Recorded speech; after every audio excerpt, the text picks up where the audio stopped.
Hey, I'm John with Apollo Light. I'm here with Zach, and we're talking lights.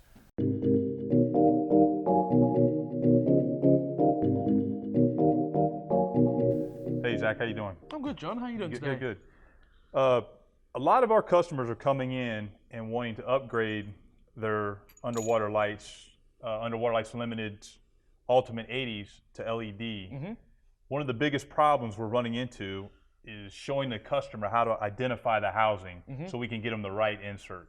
Can you kind of walk us through that process? Absolutely. The Ultimate 80 has been one of our showcase lights for the last 25 years, and in that time they've gone through several different iterations, all of which can be upgraded to LED, but we really need to ascertain when you want to upgrade exactly which model you have, and there's a very specific set of procedural steps you need to go through to identify which model you have.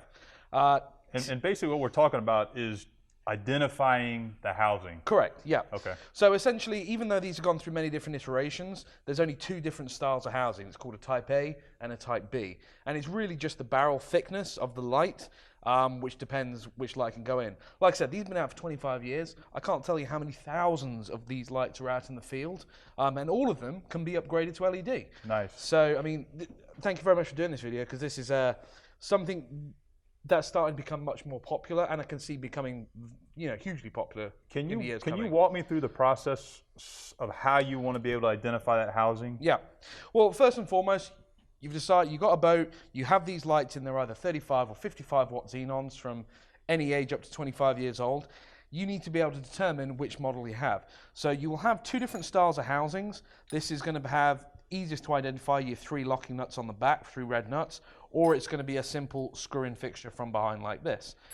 What we need to do is you need to take the light completely apart on the boat to identify which model you have. Walk me through that process. So for this one, if you have the 3 red nuts, you're very simply just going to spin these nuts off.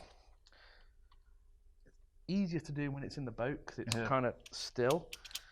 But yeah, essentially for this particular one, this light used to come in 35 and 55 watt xenons as the others did, but it's exactly the same procedure. So when you take the back off, there'll always typically be a bulb in there. Then you'll get to this part. Once you get here, then you need to remove this barrel. If your lights are over 10 years old, this might be a little sticky to come out. Right. You need to work it and pull it out. A lot of people that we try and explain this process to never take this out and just send her a picture, of that. And then you can't identify what you have. You can't identify what it is. So once you've taken that out, now the insert is completely clean. And we'll show you to the camera here that if you can see the lens in there, there's a retaining ring around the back where there are 4, you see those 4 pinholes? Yep. Now this is a Type A insert, okay, or Type A housing. So that's how you identify that light. Once you get to this one, this is the slightly newer generation, but can come in a Type A or a Type B. This is even simpler. You unscrew the back portion of the housing, pull the insert out with the bulb, and again, you need to pull the reflector tube out, and now so it's completely clear. So if we show it to the camera here, this doesn't have any of the pinholes, so we can show a side-by-side comparison. This is a Type A, this is a Type B. Okay. And that's pretty much all you need to know. That's the most important critical factor. The other thing is making sure that these housings are free from corrosion on the inside. There's no sign of water. The lens is in pretty good shape. And making sure that when you retrofit it, when you put the retrofit in, it's going to seal and make sure it's absolutely fine. And one of the advantages when you go from the Ultimate 80s to the QT80s? I mean, there's a couple of benefits. Obviously, the most important is the power output.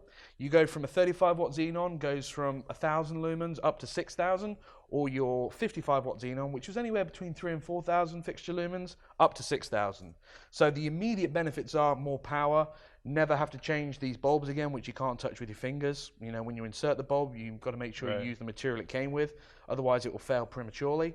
And the big benefit as well is you get rid of these big ballast boxes. So you're getting rid of the ballast, you're getting rid of the bulbs, you're increasing the life with going to LEDs, I guess.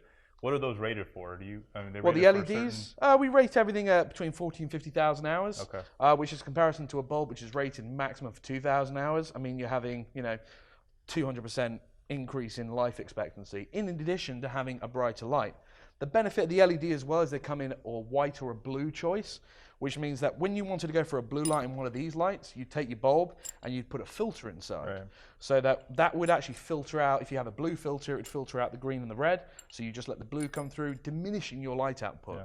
With the blue LED, you're getting true 6,000 fixture lumens out the door.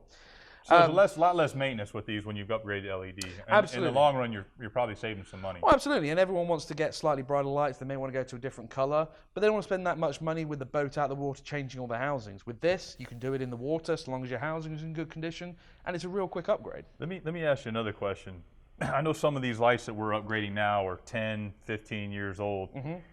When the customer takes the housing and they end up removing the insert, and they have a little bit of corrosion in the housing, I know they got to clean that up, but is it worth letting them sit for 24 hours and make sure that they're, I mean, you don't want any type of moisture penetration in there. Well, no, absolutely. I mean, when you say you see that, that's because if they've been in there 10 years, like you said, they've gone through 3 or 4 bulb changes. Every time you open it and close it, you're trapping the environment that was in there back inside the light. Okay. So that corrosion may have been trapped in there from salt, humid air 3 or 4 years ago. So like you said, you want to clean that out with some acetone, leave it to sit for 24 hours and make sure there's no more that condenses in there and creates an issue, which would indicate a lens leak, which are very rare. Right. But anything over 10, 12 years on the boat, that thing you need to make sure before you put an LED in there that you don't want any kind of moisture in there. And then another big question I always run into is, and this is the Type A housing? Type A housing, yes. Housing.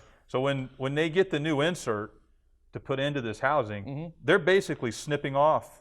You wouldn't want to snip these off. What you want to do is, because these use the nuts, whereas the new inserts that come with it use the locking collar. You want to make sure this sealing surface, these grooves are in good condition. But these typically... Oh, okay, they actually unscrew. They actually just unscrew. And if they are stuck for whatever reason, they're acetyl, they won't, weld in there like a metal might over a certain amount of time. These actually just unscrew. If they do jam, yes, you can cut them off. But if you can get them out, that'll be much, much better. And then the insert, this is a Type A insert we have here, Type A LED. Just very simply slide in.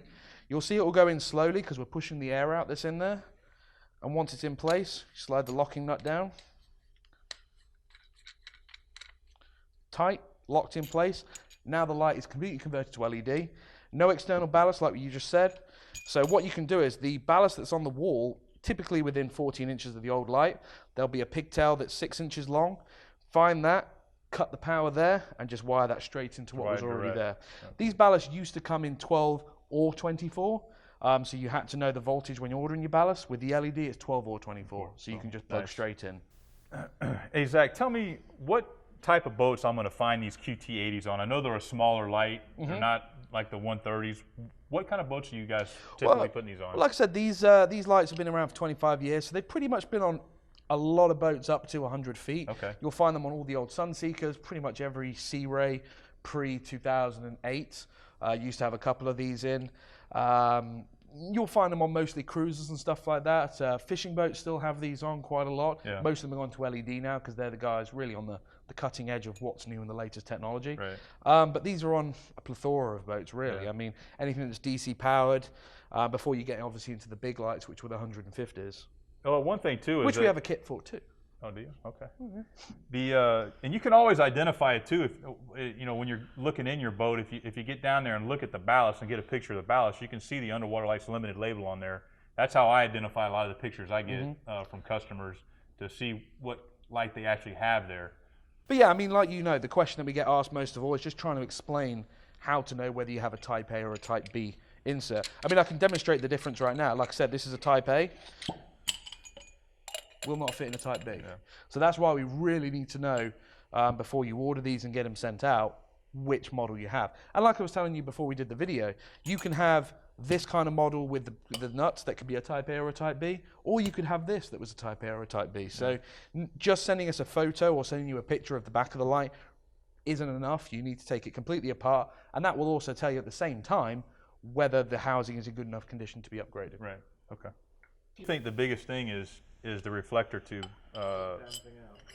Is really making sure that you remove this reflector tube it looks like it's part of the housing when you look in there. If you've never been around the products before, you would think that's part of the light. But if you look real close right here, it actually removes. And then you're going to have to look inside to identify what type of housing you have. And that's the thing as well. A lot of people call us and say the reflector tube's stuck inside, then your light is not suitable for upgrade. Right. You know, if you have to cut this out and you damage these threads so this back nut will not screw on, it won't seal from the back, you'll have a problem, it can't be upgraded. If you have a few lights on the boat and you have one housing that's damaged, we can go ahead and replace that with the same housing. The LED versions, like called the QT80, have a bubble lens on the front, which improves the output. But if you put that on a boat next to these with the flat lenses, it won't match. So if you need a housing like this, we can definitely supply you as well. The older style housing. The older style housing, okay. So it's more uniform, the light output. Absolutely. You want to make sure, that's the thing about underwater lighting, you want to make it uniform, you need to make it balanced on both sides. Yeah, okay. Talk about pricing real quick. If you wanted to replace a bulb or you wanted to go to a 55 watt xenon, you can convert a 35 watt xenon to a 55 watt xenon. Your price is around $500 for the kit to do that, whereas your retail cost on your LED is $695. So again, it's a little bit more money, but the investment you're putting into your lights is more power output and more life, obviously. Yeah. No, that makes a lot of sense. That makes a lot of sense. Nice. No, you've answered a lot of questions for me, man. I really appreciate you taking the time. No, not a problem at all. Thank you, John. Thanks, man.